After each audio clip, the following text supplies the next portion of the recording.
the overall political system, and second, that this encourages better political discussion. Our third speaker will talk about the impacts on minorities and minority opinions. With that, our first substantive argument on overall benefits to the political system. We have 4 layers of analysis. The first is on individual participation, and we have 2 layers of analysis under this. First, if you were in the minority in a poll, and second, if you were in the majority in a poll. If you're in the minority on the poll, we think that there's a massive disincentive. You feel disheartened that you are in the minority, that the majority does not support your opinions, and that politicians will probably hew to the majority consensus. We think this discourages interaction with politics, which is particularly important in elections, because it polls the day before an election show that your side is only polling at 17%, you are far less likely to go out, because you believe that you simply cannot win, regardless of what actions you personally take. This is particularly disastrous because it tends to amplify the majority's winning margin, i.e. when people who are in the minority are discouraged from going out, the majority wins by a larger margin than is initially predicted. Second, if you are in the majority. Now we think that if you're in the majority in polls, it can also have a misleading psychological impression. Let me give you an example. In Israel's most recent parliamentary elections, the Conservative Alliance led by Benjamin Netanyahu and Likud was almost identically polled with Isaac Herzog's Zionist Union and other center-left parties. But after a poll on a week before the elections showed the Zionist Union somewhat heavily in the lead, the results on election day were almost entirely different. Likud and the right and the conservatives won by a massive margin. And because of this, many pollsters have speculated that the polls actually had a depressing effect on politics, i.e. the voters in Zionist Union believed that they didn't need to go out and vote. And because of this, it led to the minority party winning. No thank you. The second layer of analysis, no thank you, is how politicians react. We think that politicians inherently want to win elections. They want to hew to whatever the majority opinion is. And because of this, there's no room for nuance. So for instance, when polls show that Australia's carbon tax ought to be repealed, or at least voters think it ought to be repealed, Tony Abbott's government goes ahead and does exactly that, without asking whether a decreased carbon tax would be the appropriate solution. Because politicians simply want to get the most number of people, instead of asking the tough questions like, is there a better solution in the middle? What is the opinion of the minority? No thank you. The third thing that we want to talk about under our first argument is how this leads to the more direct interaction. We think that politicians and polling organizations can easily send out public opinion polls when they want to find out information about what policies they ought to support. So for instance, if I want to find out voters' opinions on gun control, I can send out polls instead of interacting directly with voters. So instead of gaining a more nuanced appreciation of the opinions of my voters, I just get a, do we support this? Yes, 79%, no, 21%. It really doesn't give me any insight into what my constituents think or what might be better policies that they think I should adopt. Yes? Polls give an important service by showing the voters just how many people are backing certain issues. It encourages discussion in the votership, and it also more informed better political decisions. Not at all. In our second argument, I'm going to talk to you about how this actually decreases political participation when you're in the majority and when you're in the minority. So the fourth argument that we're going to bring is that polls are often misleading. The questions they ask are often phrased in biased ways that don't really give understandings to the various opinions. So even though 2 polls might look identical or claim to poll exactly the same issue, the specific wording of them might in fact encourage a particular outcome, a bias on the part of people who answer. So in reality, we say polls are entirely inaccurate and will mislead both voters and politicians. The second overall argument, the second substantive argument that we want to bring is about how this affects political discussion. And we have 3 arguments under this. The first is about the herd effect. We think that when public opinion polls show that an opinion is popular, we think that a lot of people have a psychological predisposition to go towards the popular opinion. So for instance, in the 2012 Republican primary, there were approximately a dozen candidates, and each of them rose to prominence month after month. Polls showed that Herman Cain was popular, he gained a massive lead, then fell as soon as he failed in one debate. The same pattern was repeated for candidates like Rick Perry and Michelle Obama, because candidates went to today's and only fell out and only stopped supporting them once they made insane and ridiculous statements. No thanks. The second argument that we want to bring under this is about essentializing political discussion. Now, we think that there should be lively public discourse about the solutions that our society supports to the most pressing problems. But polls don't show that at all. They don't give any comprehension of why voters want a policy. Instead, they say, do we support this? Always, never, sometimes, somewhere in between, without really articulating the reasons why.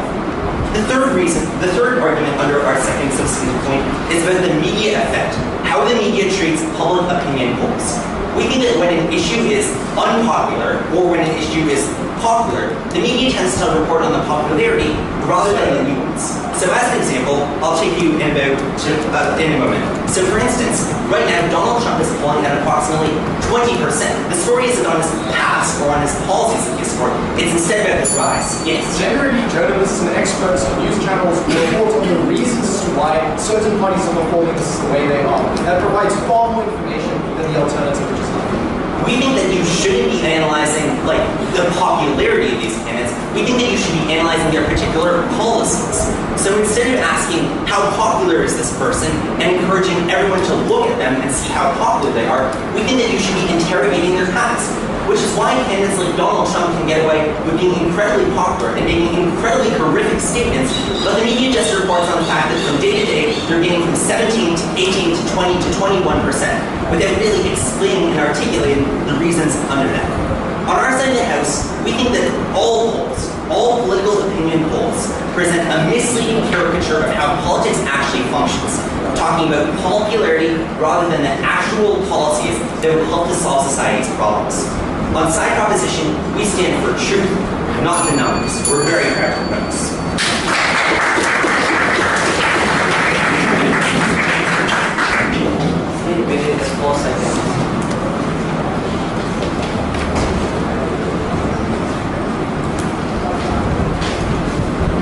I take the first proposition speaker for his speech, and now to open the case for the opposition, I call upon President.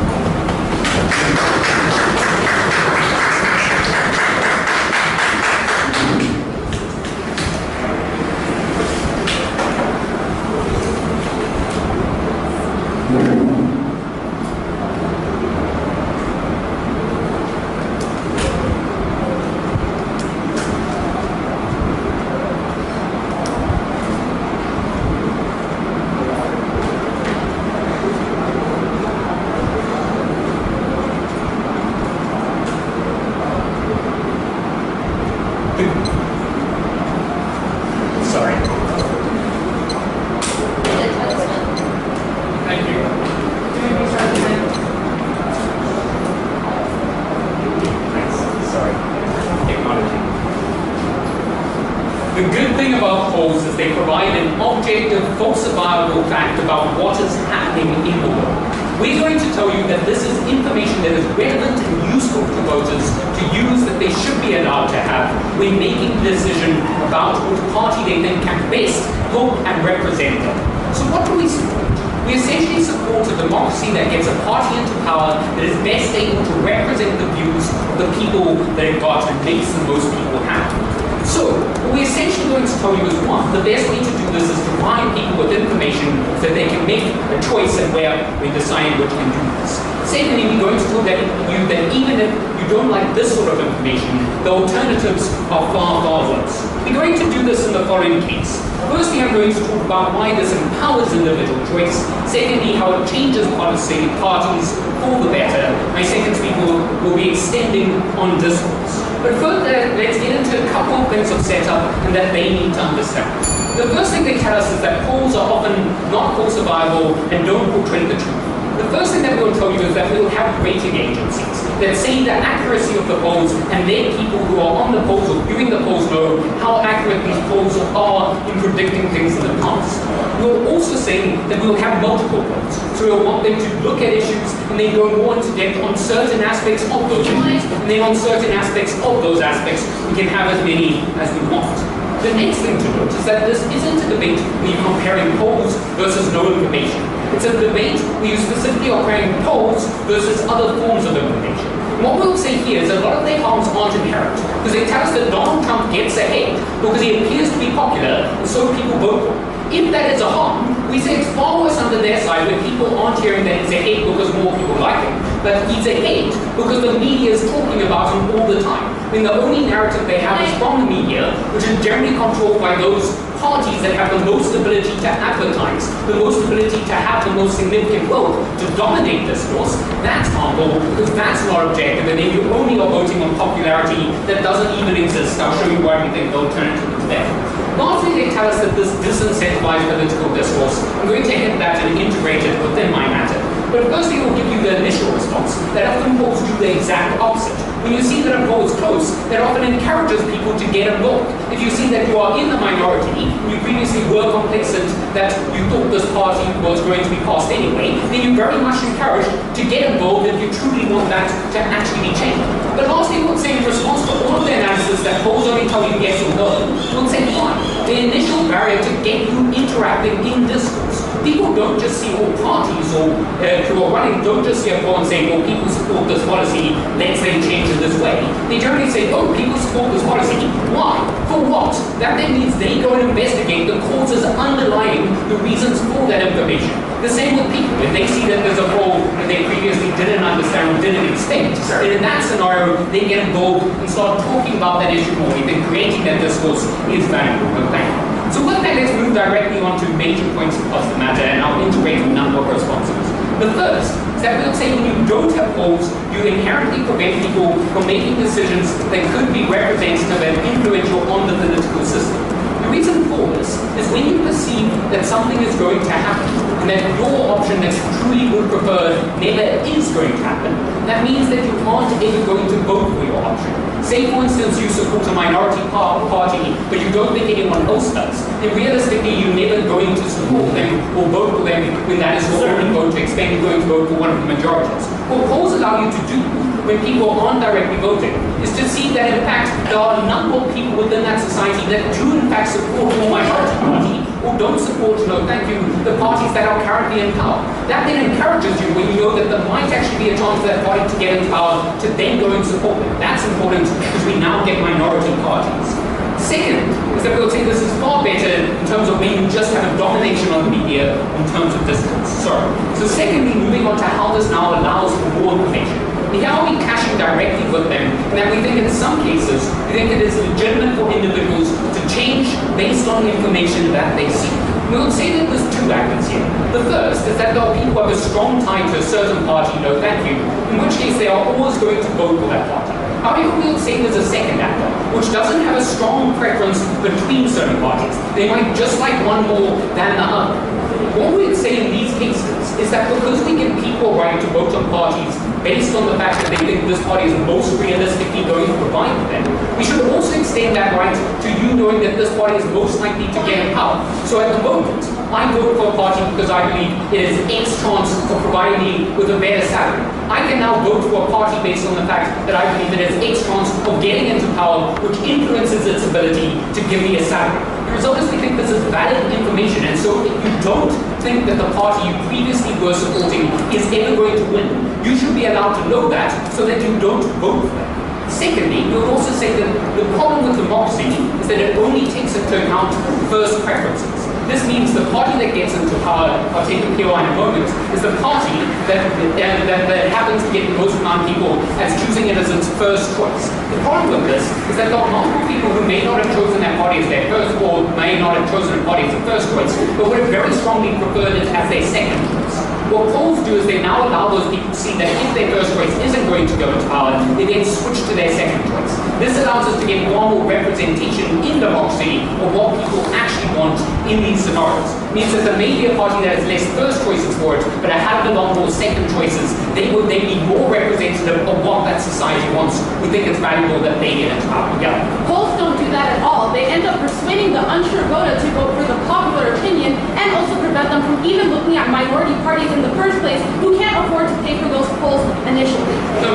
Sure, we'll fund parties to be able to get more polls. We're quite happy to get as many polls as possible to be as representative as possible. But same thing for all our reasons I told you, all of those harms already exist on your side to a great extent. And now at least we get an objective. And because it's not a final vote, people don't feel fear to express the fact that they don't like the current parties in power because they know that that doesn't influence the decision. People already game the system. So with that, let's move on to my next point, which is essentially how we get better political parties. What we're going to tell you here is that it's very valuable that parties get these polls, and this is a direct contradiction to the matter that they're first represents.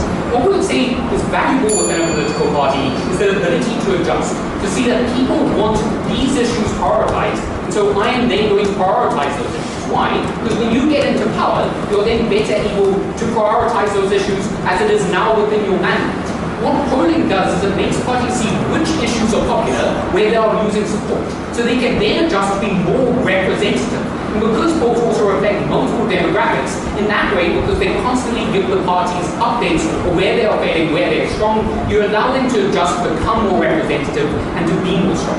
We'll point you to the example in Turkey, where polling suggested that people really didn't like the fact that the major party in power limited freedom of expression. The result is opposition parties then move towards being more liberal within their mindset for providing freedom of expression.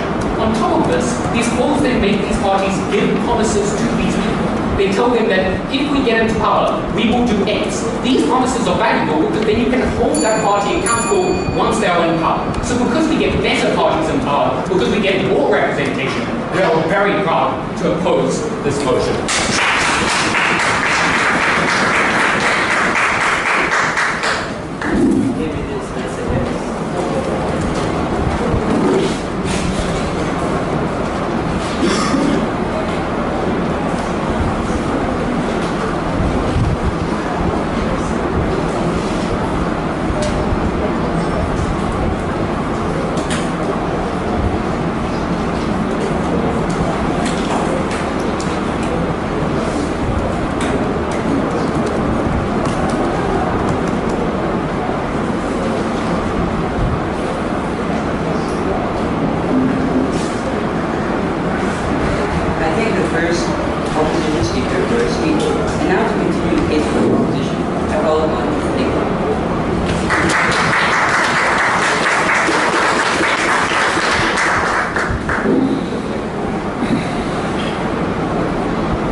Not by their popularity.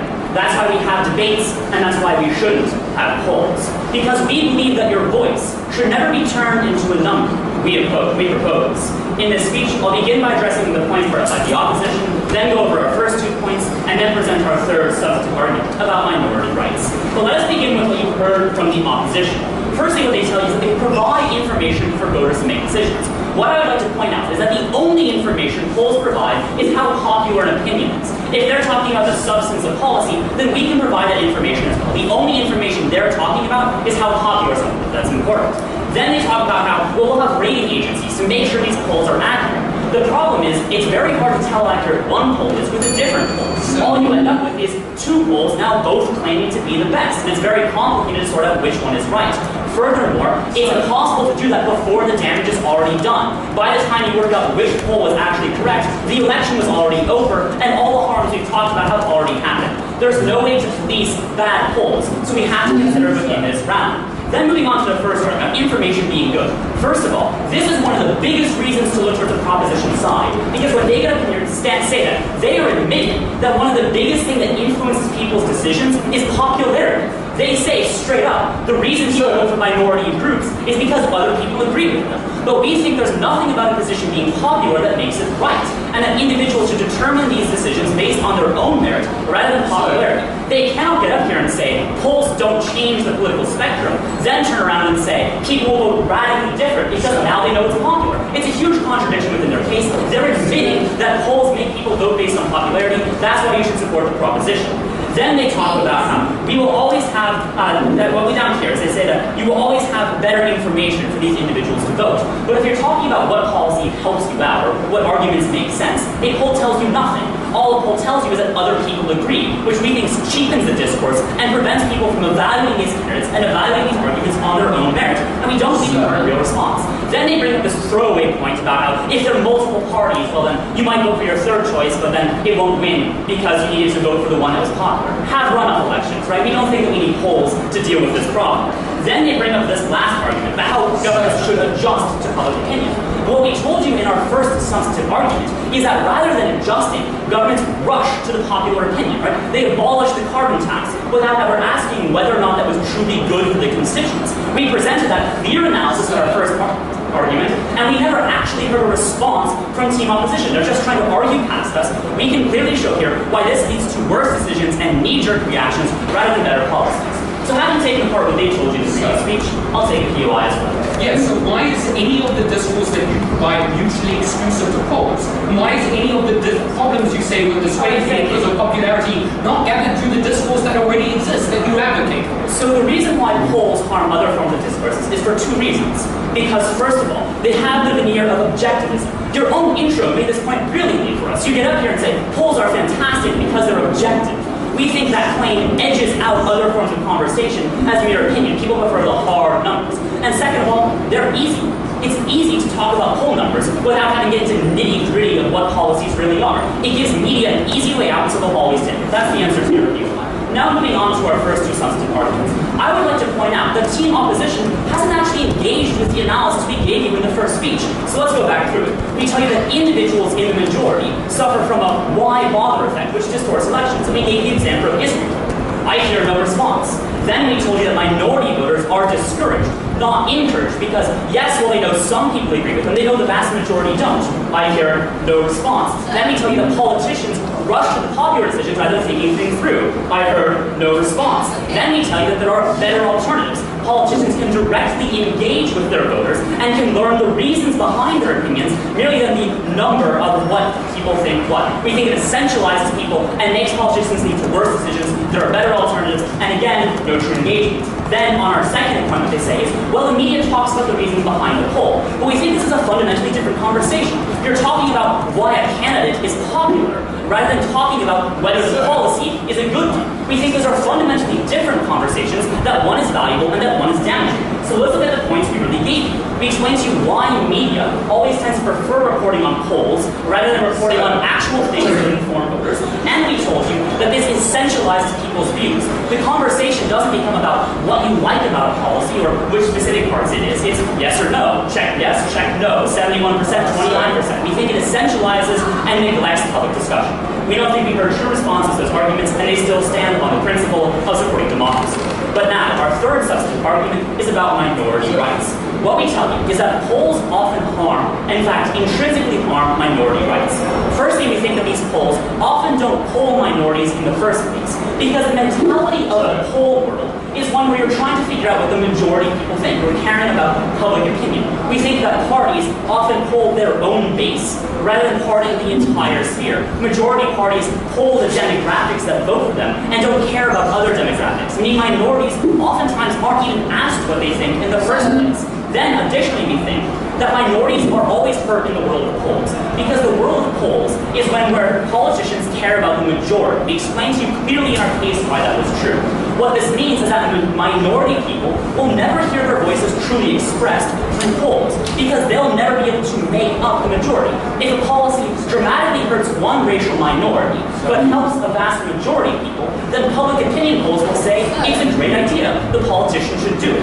And we think because it edges out the minority voices, because media doesn't care about them, because we just talk about the number, we never hear their stories. We never hear the way it affects them, and we exclude vulnerable and stigmatized people from our political discussions in the name of public opinion and scientific objectivism in politics. People's stories can't be quantified. The impact of policies can't be turned into a statistic. And we think that politicians need to listen and need to think, and that polls discourage both of those activities a fair bit. But finally, what we think is that polls are very damaging to social movements, especially for minority groups. Imagine this. A minority group has been wronged, and so they are planning on holding a protest in the city to make the government realize what has happened to them. But public opinion polls come out saying the majority of the population doesn't agree with it. We think that, first of all, this is a huge incentive to just cancel the protest and not have it at all because they're discouraged. But if they have it anyway, they will be demonized as being out of touch with the majority, of refusing to listen to public opinion. And we think that this puts a very negative spin on these protests. We think that when protests are trying to express minority votes, and public opinion poll comes out saying people don't agree with them, it crushes the movement. The movement loses all legitimacy. Politicians don't care about it, average people don't care about it, the media demonizes it, and all of the power of that movement is lost. We think the world of polls is one that fundamentally cares about the majority. But rule through democracy was never meant to be rule through the mob. The power of the ballot was never meant to be the tyranny of the majority. And we believe that polls cheapen political discourse, that they lead to less evaluation of what truly matters, and they lead to a knee-jerk reaction by politicians who seek the gratification of the masses. And that is why we propose this motion.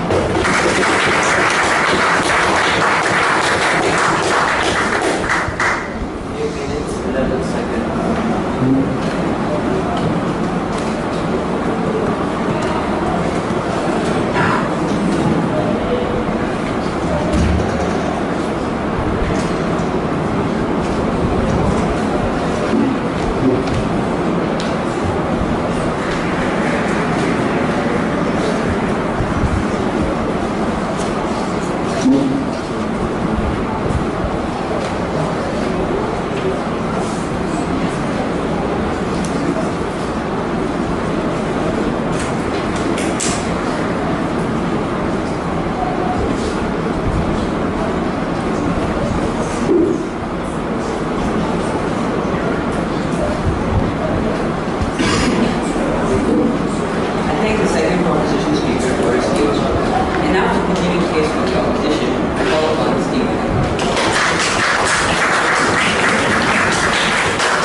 decision small party that absolutely reflects you, that's never going to get into parliament, and never going to give you any reasonable change.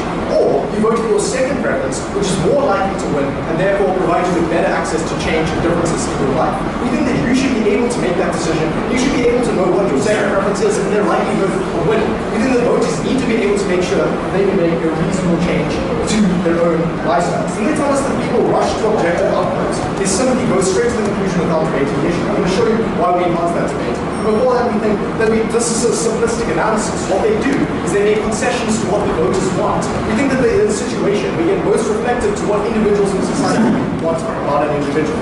But in terms of minorities, we think that there's a huge importance placed on them within polls, but there's also an importance placed on them within discussion. And in that, I'm going to get onto my argumentation. Before I do, I'll take a few lines to say. And in this conclusion, what I'm going to be showing you is that it increases involvement in the political sphere, that triggers debate, and it enhances the quality of the debates that we have. But yes. So if only a slim minority of voters change parties based on polls they see, why will their new parties be responsive to their views if it's only minority? Well, we think this isn't about the parties, right? We think that certain parties, that's a different type of party that we're talking about. The parties that we're talking about are individuals that want to change their votes. We're talking about the specific voter. Parties that moderate their views see that when they've made a certain decision and that they're losing in the polls, they may want to change that decision because that decision affects the voters. We think that in some cases, those decisions drastically affect the votership, and in those cases, we allow for moderation. So we think that because those are two distinct analyses, we still think that we have this argument as well. So let's talk about the nature of polls. So we think that they're generally broadcast on live news channels such as Al Jazeera or CNN, but also they're fully available to the people. They're often in places like social media platforms like Facebook or Twitter, where individuals of any sort of group can engage in that discussion. Not only that, they're also discussed in depth and in relation to the numbers, generally by experts and journalists within the political field.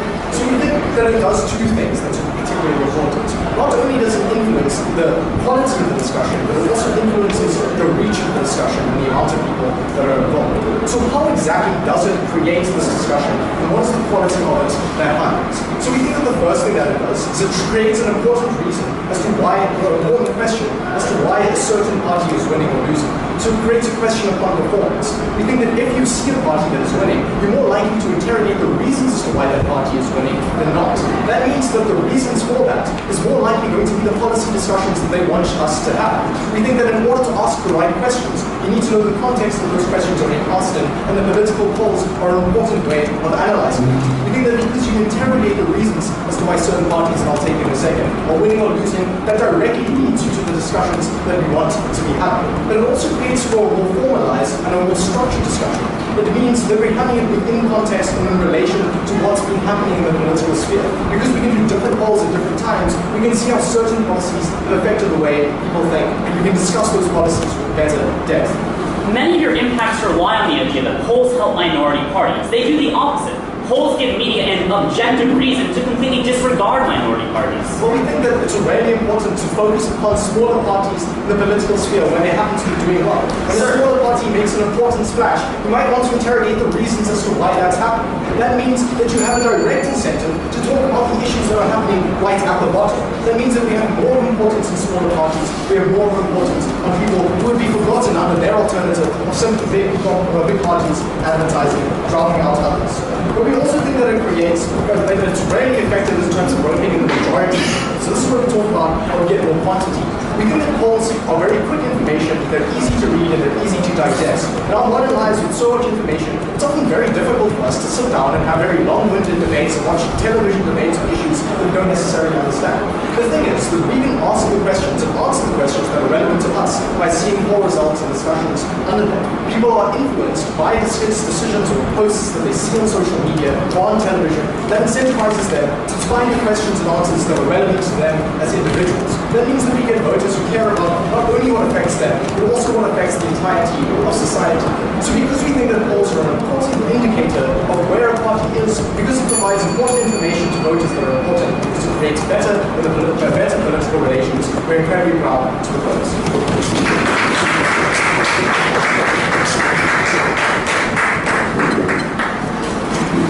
Minutes, 7 seconds.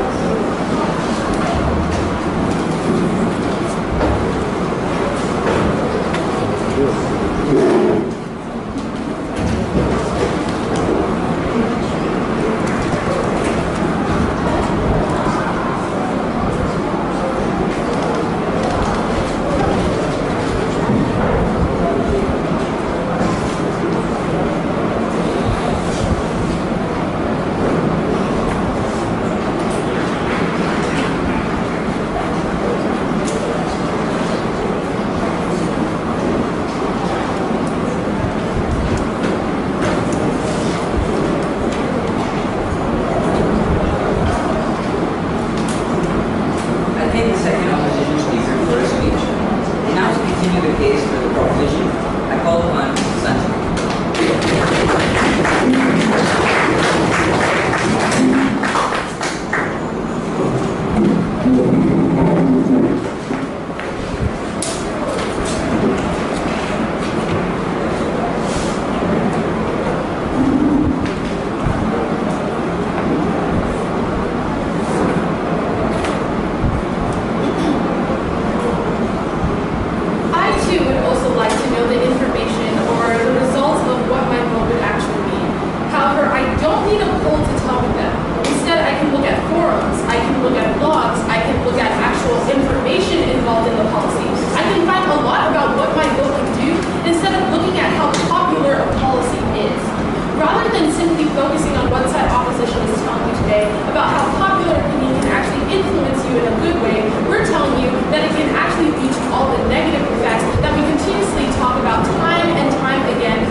popular opinion and this massive reports that CNN give on individuals like this are influencing the voter,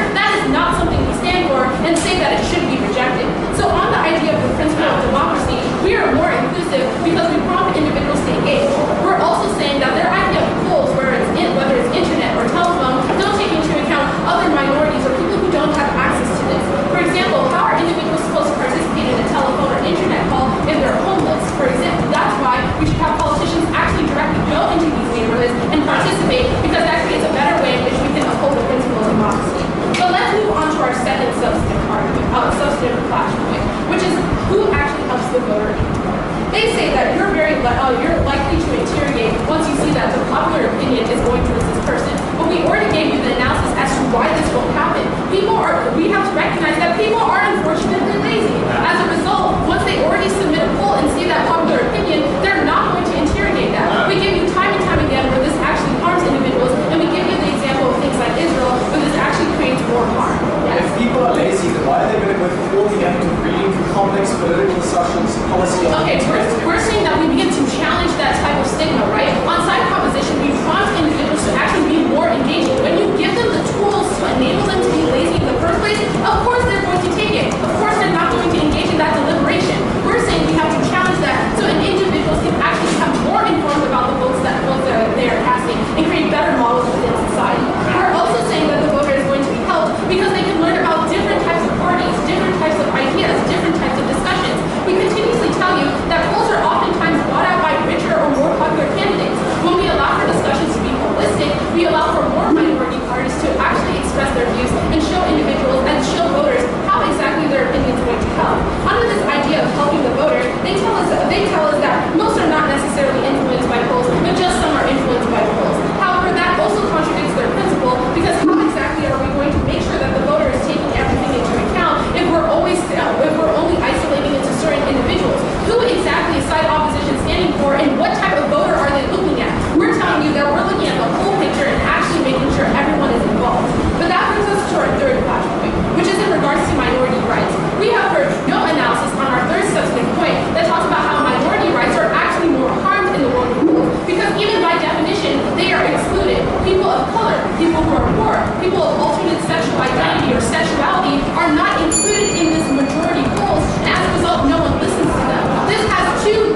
minorities. They haven't shown us why it's impossible for us to fix those bugs. We were perfectly happy to insist that people ask minorities as well. Secondly, they haven't shown us why all of their ideas of having nuanced discussions about why people have opinions, about going and asking people on the streets what they believe, are mutually exclusive to having polls as well. Because the truth is that a model with polls, as well as whatever information they present, or even a model with just polls, is always going to be better than an alternative that leaves up our understanding of the whole of society to media and subjective forms. And that's what we're ultimately going to show you today. So, first clash. Let's look at the nature of politics specifically, and why polls don't worsen the nature of politics, but in fact make it better. So, what was the first thing they told us here? They told us that the problem with polls is that they're too simple. They tend to be yes or no answers, and so politicians just cater to what people want, as opposed to the reasons why they want it. First, we say that all of their alternatives in which politicians interrogate people as to why they believe things, or the media does so, are not mutually exclusive to the current model. In fact, all politicians have the incentive to do that in order to implement their policies to the best extent and to get the most support. They want to know why people say yes, why people say no, so that they can get more support and change people's opinions. They're always going to try to get that information. Difference though, when you have a situation where you don't have polls, you don't enable those politicians to understand what is important in the first place. They don't know how many people care about gun control or care about abortion. So when then are they supposed to try to understand why people have those beliefs if no one understands how much those beliefs actually matter? At the very least, we give those politicians a starting point. But second, in the vast majority of cases, we think that we can just make better polls, right? Let's just put an option at the end of the poll that says which one of these reasons is the reason you don't support this thing, A, B, C, or D, or other, come back and ask us again later. But lastly, we often don't need the understanding of reasons, we don't need them to directly tell us their reasons for stances, because they're very easy to predict. If we're looking at something like abortion, we're pretty familiar with why people do or do not support abortion. We don't need to understand their personal life story to look at the difference between the pro-life and pro-choice movements. Realistically, government already has that information. And beyond that, we can get that information, and we do get that information anyway from the media, because the media does have this incentive to go and understand why is it that so many people are supporting the seemingly crazy Donald Trump. They go and they find that out, and they have a direct incentive to do more than just report polls for one very simple reason. If you're looking at the media, they are a market. They are competing. Each news channel is trying to be the most interesting. If they all just report the polls, no one gets a competitive advantage. To get that advantage, they want to go into communities, they want to understand why, to have the most interesting stories so people watch their channel. You get that information anyway, but we give it to you better. So all of this stuff about how politicians aren't going to understand why people believe things and so many poor decisions just isn't true in today's debate. They use that. But secondly, they told us that polls don't ask minorities questions, and why that's bad. Firstly, we say not inherent. We would just make it necessary for people to understand minorities. But secondly, we just, like, that argument naturally refutes their saying. Because if someone looks at the poll and they can see, oh, all the minority parties have been left off this, then it's unlikely that they're going to say, oh, minorities are so tiny that we don't care about them at all. And I'm going to get more to that in a second. So they have a little bit of a tension there. But lastly, these individuals are able to recognize when minorities have been left off, so it's not that unreflective. They know when minorities aren't there. And lastly, let's, in terms of this clash, let's look at this idea of minority movements. And here they told us that the problem is when you release these polls, minorities are very, very small, they become negligible in the eyes of the public, and people start supporting their movements. Why is that untrue? First, because the nature of minorities is something that is dispersed. If you as an individual, your only interaction with the gay community is the one gay person that you know, that seems like a very, very tiny portion. When you have a poll, however, you start to see that minority as in fact like 10, 15, 20% of the population. The reality is that if you want to make minorities bigger, recognize that they are dispersed and get a holistic picture of how big they are. They can never give you that. In fact, I'll take you in a moment.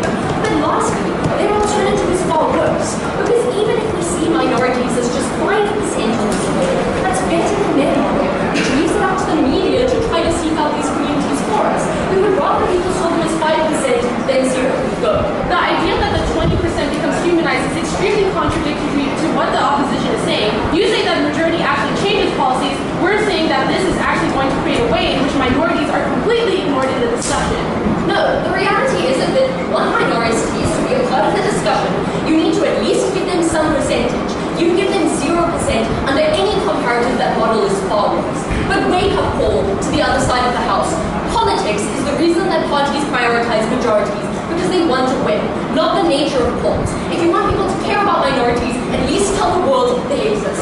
We're the side that's better for those minorities. But moreover, we're better for politics because we've unresponded to analysis about how this enables politicians to properly adapt to which groups actually want things. We think it's fine if politicians want to get majority support. That's the nature of democracy. We're cool with that. Now, why is this necessarily worse than their alternative that they propose? Because the truth is that even if polls weren't valuable, a world without polls is always going to be worse. Because they leave all of this discussion, this discourse up to the media, to individuals in just their communities, to forums. The media, who has an incentive to only prioritize the most scandalous or exciting things. The media, who's not going to talk to you about the majority, they're going to talk to you about Donald Trump. They're going to talk to you about UKIP and make those seem like the majorities. If you're worried about people tending to the middle, just make sure you're tending to the actual middle and not what the media thinks is exciting to talk about. That's also better than some kind of community-based system in which you're necessarily biased. When you go on a forum, they're going to talk about how much the Republicans or how much the Democrats or whatever your party is, what they think, and why they're so important. If you want an accurate reflection of this information, polls are the most objective and realistic way to get it. But lastly, we also told you about how there is a very, very valuable aspect to this debate about what voters are able to do. Because if you as a voter both value this minority party and a bigger party that you think are both pretty good, if you vote for the minority and you lose that as regrettable, but if you realize that there is a chance that your second choice or your other choice could have won if you had voted for them, we give you that option. We give them the choice to inform their votes on the truth of the world around them. If you support democracy, contrary to popular belief, today you support South Africa and not the United States.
Democracies should aim to educate people about the political sphere.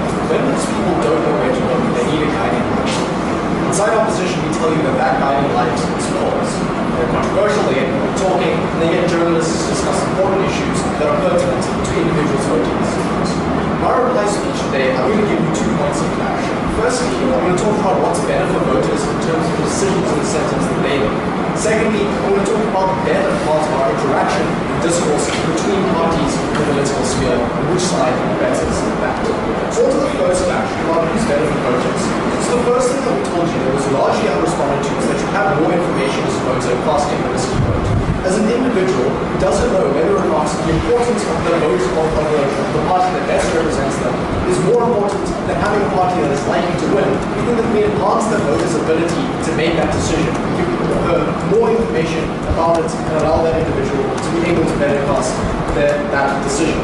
They tell you as an alternative, people should be able to read the news to find out about policy. They should be able to sift through information, and that's the way that they should determine the importance of certain issues, and therefore cast their voting decisions on that. But they also tell you that people are lazy, and they're not going to do this if they're not incentivized.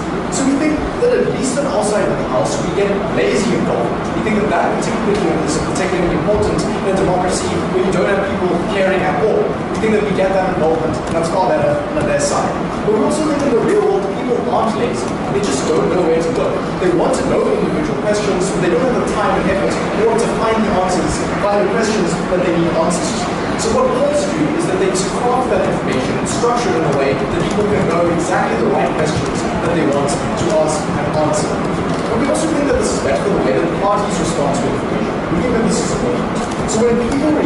polls by making voting decisions, parties react to polls by making policy decisions. So when a party implements a bad policy and thus loses support in the polls, it can moderate that policy in order to gain more support from its people. That is an important factor for a party's ability to represent people and be reflective of the society that should be voting for them. It allows parties to be better and more accountable. But we also think that none of their analysis, even if it were to be true, is inherent to their side on the polls. We think that the alternative that exists in the status quo is far worse. The ability for big politics to screw certain data and media to fund big parties. We think that that's something that's incredibly damaging. But we also think it's important for minority parties. We think that they're non-existent in our polls because polls group them all within an individual group that allows them to gain better access to see just how much support that they have. But it also gets certain agencies to care about their existence under an alternative where that doesn't happen. So let's talk about the second clash, which is who gets better interaction with individuals. So what they tell you is that it shuts off discussion.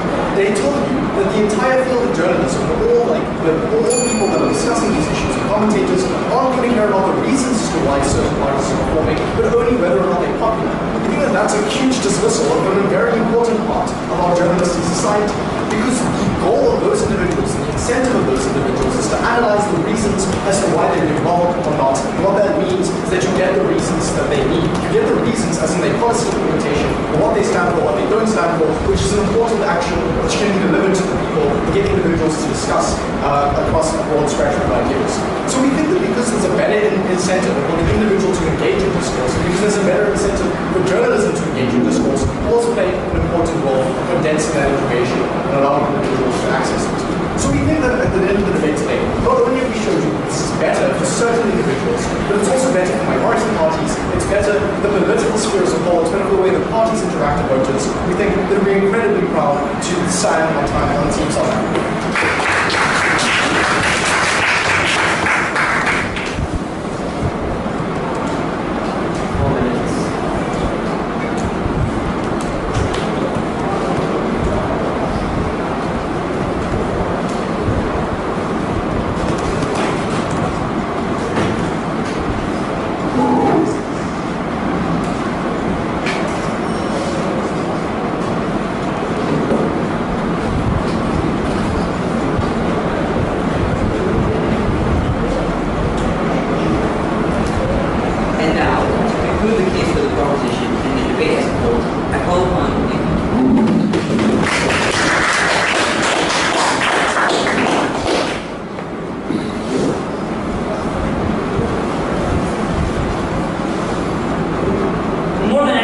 both sides in this debate care about democracy.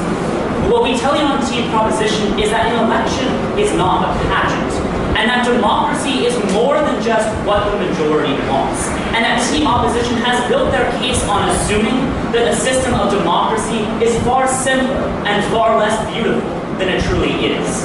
In this speech, I wish to show you on two levels why Team Opposition undermines what it is to be a kind of democracy. First of all, on a practical effects level, and second of all, on capturing the spirit of what a democracy is. So let us begin on who leads to better democratic practices. Now, I'd like to point out that the only real advantage that Team Opposition claims in this debate is that people get to base their decisions on polls, and so that will lead to better decisions. But what we tell you is we just don't understand why knowing the popularity of a position is so important, and we don't think South Africa has managed to actually explain it to you. They tell you, oh, well, you need to make sure you don't vote for your first choice instead of your third choice to be strategic. Okay, have runoff elections. We told you that 2 speeches ago, they never answered it. But then they say that, well, you need to know the popularity in order to know how the policy affects you. We think there's absolutely no link here. You need to know the policy to know that it affects you, not what other people think about the policy, whether they like it or not. They've never actually shown why popularity is valuable, even though that's the one thing they actually stand for in their case. I just don't see a reason to vote for the opposition. Then on the influences of media, they tell you that they agree that our alternatives are good, but there's no reason why they're exclusive with having polls. Well, I'll give you the 2 reasons that I gave you all the way back in the second speech, because the same fetishization of objectivism that they engage in their case means that the media cares more about objective numbers than people's opinions, and second of all, polls are much easier to report on than the nitty-gritty policies. We told you both those reasons clearly 2 speeches ago, and instead of engaging with it, South Africa tried to just make the original argument over again. We say that these better alternatives, talking about the policies, cannot happen in a world with polls, no response.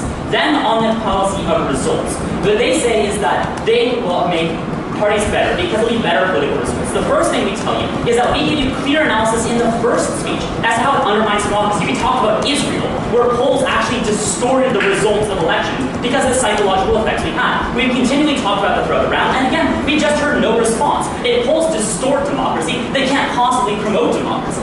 Then they talk about how this will help minority parties. But there's a huge contradiction here. First of all, they say polls are good because the politicians will shift to the majority opinion.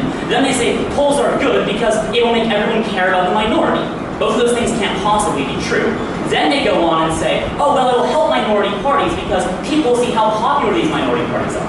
They're minority parties. They're not popular. That's what makes them minority parties. Minority parties are hurt by polls, not helped by them. What we tell you is if you care about better results and better democracy, you have to look towards a world without polls.